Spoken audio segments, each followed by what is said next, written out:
As usual, I am announcing that the list of speakers will close in 15 minutes. Okay, let's take you live now to Geneva, where the UN Special Rapporteur Francesca Albanese is speaking about Israel's war on Gaza at the Human Rights Council.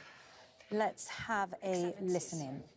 It is with the heaviest heart that I appear before you today to deliver my fourth report as the Special Rapporteur on the occupied Palestinian territory.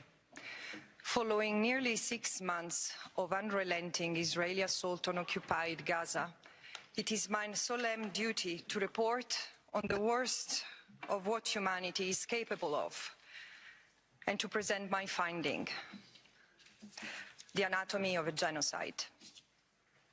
History teaches us that genocide is a process, not a single act.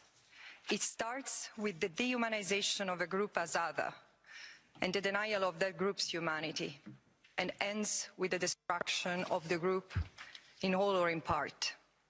The dehumanization of Palestinians as a group is the hallmark of their history of ethnic cleansing, dispossession, and apartheid.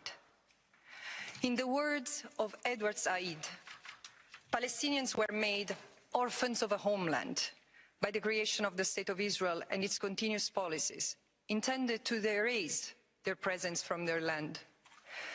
Genocide is defined in international law as specific sets of acts committed with intent to destroy in whole or in part a national, ethnical, racial, or religious group as such. It is often referred to as the crime of crimes due to its complexity and because of the challenge of proving the specific intent as the Convention requires. And yet, this complexity is not about the creation of a hierarchy among atrocity crimes. It's rather a reflection of a different nature and scale. The heightened threshold for intent, namely to destroy a group as prescribed by Article 2 of the Genocide Convention, must be proven directly or inferred from facts which admit of no other reasonable inference. But when genocidal intent is so conspicuous, so ostentatious as it is in Gaza, we cannot avert our eyes. We must confront genocide. We must prevent it, and we must punish it. The catastrophic situation I investigated is known, as it has been broadcast to the world in real time by its victims. Astoundingly, rather than halting its momentum, a minority of powerful member states have provided military, economic, and political support for the atrocity, compounding the devastation it has wrought for the Palestinians. In this assault, the sixth and most egregious in 16 years, Israel has killed more than 30,000 Palestinians, including 13,000 children, more than the children killed in all conflicts worldwide in 4 previous years. Journalists, doctors, nurses, artists, academics, engineers, scientists, and their family members. A whole society has been targeted. A further 12,000 Palestinians are reported missing, most presumed dead. Some 71,000 Palestinians are reported missing.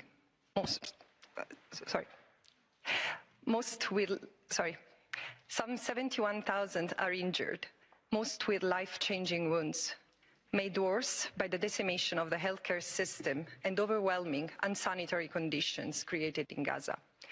In the first 2 weeks, Israel prevented all humanitarian aid from entering Gaza, and in the ensuing months, it has imposed extreme restrictions of water, food, electricity, and fuel. Israel has blocked the entry of medical supplies, including anesthetics, incubators, and even baby formula. Convoys have hardly reached northern Gaza.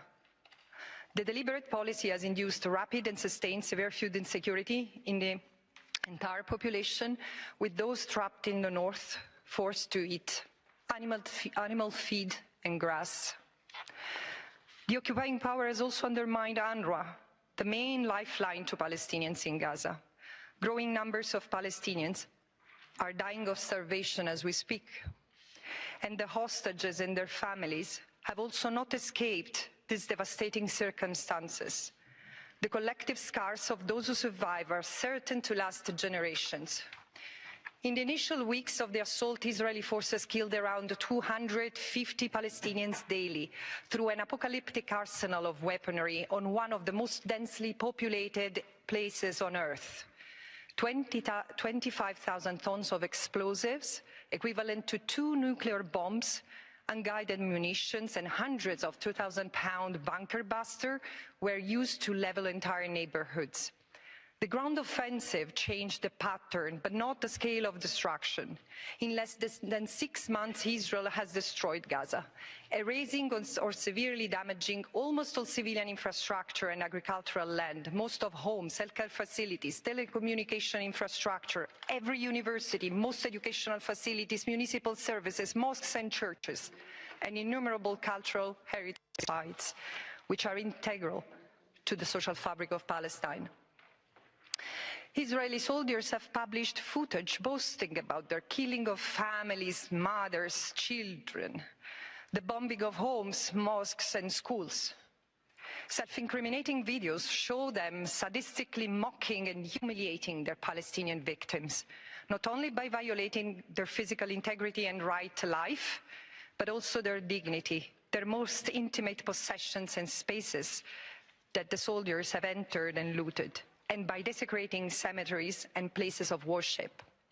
When the ground offensive started, the number of daily casualties seemed to reduce, but in fact, the level of atrocities increased.